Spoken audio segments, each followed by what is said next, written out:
¿Cómo están? Bienvenidos a una nueva edición de Entrevistas CNN en donde abordamos distintos temas. Hoy hablaremos particularmente sobre la salud y especialmente sobre el herpes zóster.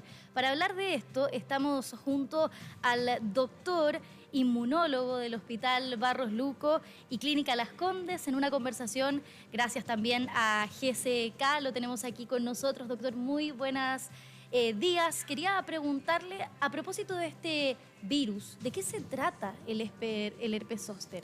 Perfecto. Hola Valentina, mucho gusto. El herpes zóster es una reactivación del virus de la varicela zóster o la peste cristal que les da a los niños habitualmente, que cuando uno presenta la varicela, cuando uno resuelve la enfermedad, el virus queda alojado en los ganglios de la médula espinal y con la edad o con distintos factores que pueden producir un grado de inmunodeficiencia, que el sistema inmune no funcione bien, este virus se reactiva de forma localizada en alguna zona, alguna región del cuerpo, en la piel principalmente. O sea, para entender en términos simples, esto es una reactivación del virus de la peste cristal que habitualmente nos da a todos cuando somos pequeños. Correcto, es la reactivación de este virus de la varicela. ¿Y esto cómo ocurre? ¿Cómo se reactiva? Mira, hay distintos factores de riesgo que pueden llevar a esta reactivación. El principal factor de riesgo es la edad. Sobre los 50 años el riesgo ya aumenta de forma significativa y con cada 10 años de vida el riesgo va aumentando mucho más. ¿Ya? Especialmente en adultos mayores de 80 años son los que tienen el mayor riesgo. Otras condiciones que pueden afectar y pueden aumentar el riesgo son enfermedades crónicas como el cáncer, por ejemplo, la infección por VIH o enfermedades autoinmunes que requieren algún tratamiento inmunosupresor. Son todas condiciones que afectan el sistema inmune y que aumentan el riesgo de reactivación.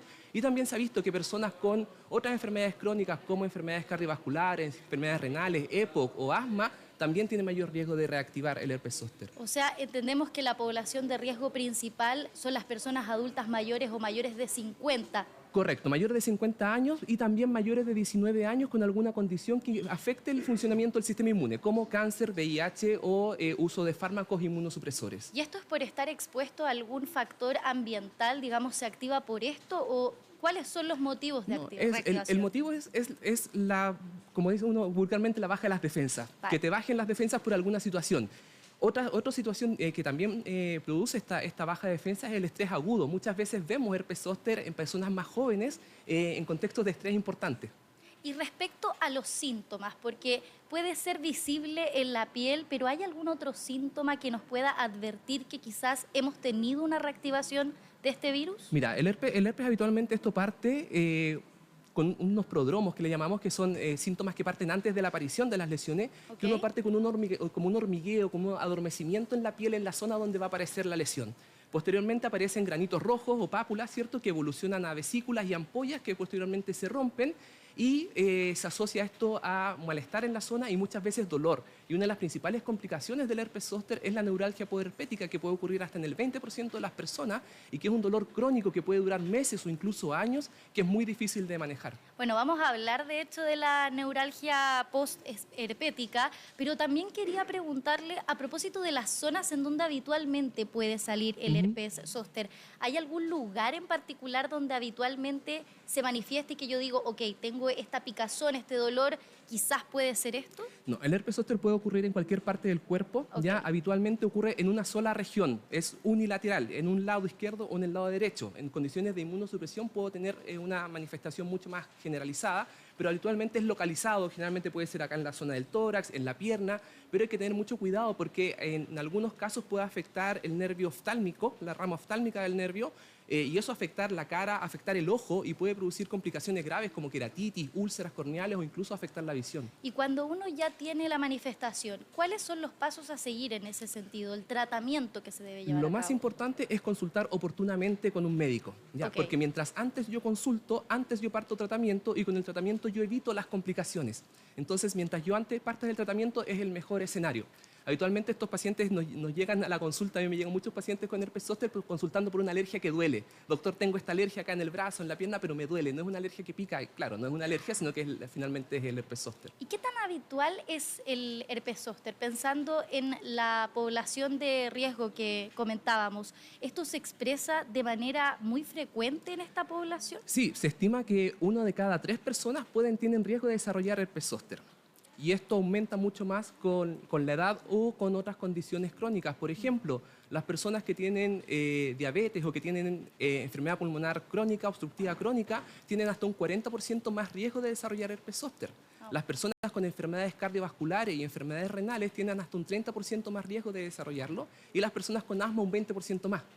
Y además este grupo en particular tiene hasta, si yo te mencionaba que la neuralgia posherpética ocurre entre un 5 y un 30% de la población, este grupo de riesgo tiene hasta un 50% más riesgo de desarrollar el herpes zóster. Hablemos precisamente de esta neuralgia postherpética, que es como un nombre bien rimbombante.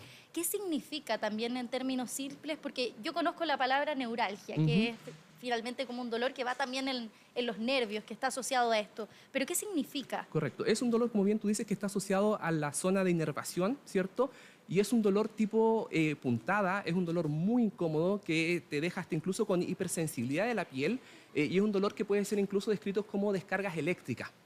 Es un dolor que afecta mucho la calidad de vida y que en algunos casos puede ser muy invalidante y es uno de los principales problemas del herpes zóster y muchas veces los pacientes requieren tratamientos prolongados solamente para poder manejar el dolor que queda después de que las lesiones ya se sanaron. Ahí hay un punto, no es que esté asociado a cuando está la lesión, sino que puede aparecer, como dice su nombre, luego de que ya está tratada la herida. Correcto, o sea, esto siempre duele.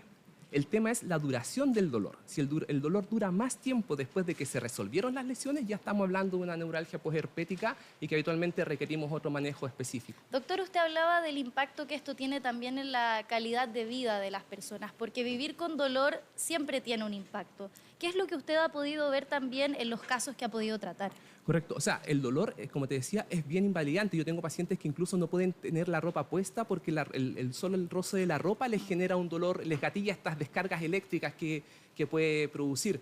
Imagínate, depende de la ubicación, si es que en la pierna no te puedes sentar, no vas a poder caminar bien. Entonces, en verdad que es súper importante concientizar respecto a lo que es el herpes zóster para que la gente consulte oportunamente y evitemos estas complicaciones. Y no solamente tenemos estas complicaciones, como te digo, en la neuralgia posherpética, sino que también hay complicaciones neurológicas como meningitis que puede ocurrir hasta en el 1% de la población o complicaciones cardiovasculares que también ocurren aproximadamente en el 1% de la población, si bien son menos frecuentes, pero también pueden estar presentes. Y una persona que se haya contagiado o más bien haya tenido esta reactivación del herpes, ¿puede tener más propensión a que vuelva a reactivarse o una vez que se reactiva no hay posibilidades de que vuelva a aparecer? Sí, hay posibilidades de que vuelva a aparecer, pero en general se estima que este riesgo es después de los 3 años de haber presentado el primer evento de herpes zóster.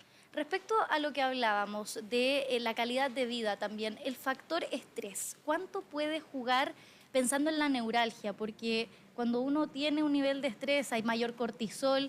¿Esto tiene un impacto también en ese sentido? Claro, el estrés es una condición que genera cierto grado de inmunodepresión. Y eso es lo que favorece que se pueda reactivar el herpes zóster. Y las recomendaciones en ese sentido son mantener, me imagino, una vida saludable, con buenos hábitos de sueño, no sé cuáles son las recomendaciones. Claro, o sea, tratar de evitar estas situaciones de estrés muy agudo, que a veces es imposible en la universidad, en el trabajo, es imposible evitar este estrés tan importante, pero tomar otras medidas como llevar una vida saludable, no fumar, no consumir drogas, para evitar en el fondo adicionar factores que puedan empeorar esta inmunodepresión que ocurre con el estrés agudo que muchas veces no podemos controlar. Yo para ir cerrando quería también preguntarle por el tratamiento que se puede llevar a cabo. ¿Cuáles son los mecanismos de tratamiento, primero para el herpes zóster, pero también pensando en esta etapa posterior, cuando ya hay también dolor muchas veces crónico?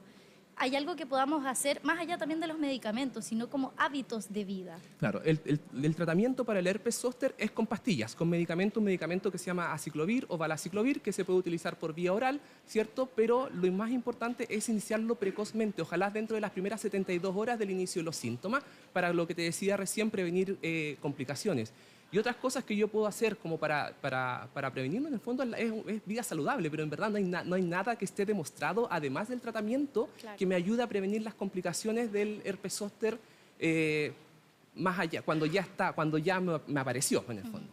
¿Cuáles son los riesgos posteriores? Usted ya ha mencionado algunos, pero ¿cuáles son los que pueden permanecer también luego de que se reactiva el virus?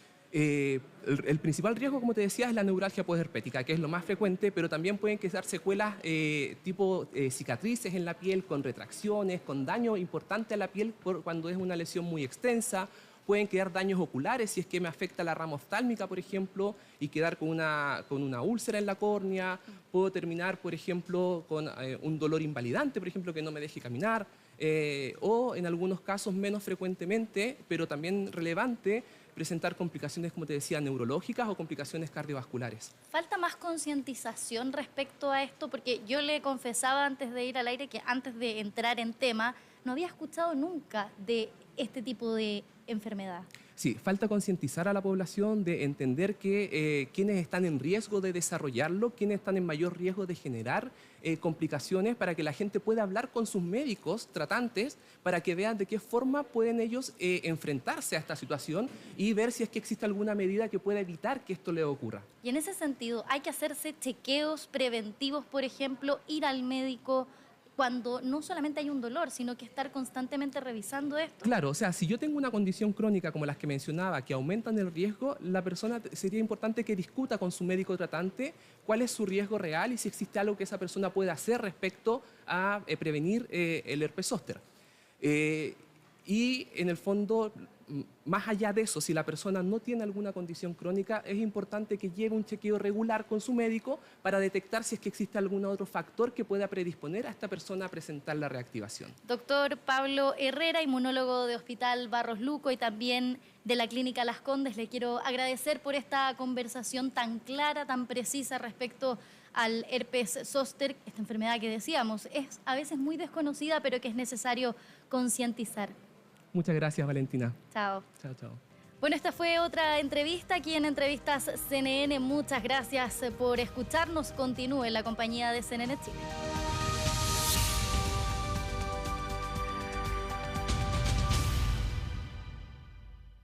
Sin agua no hay vida.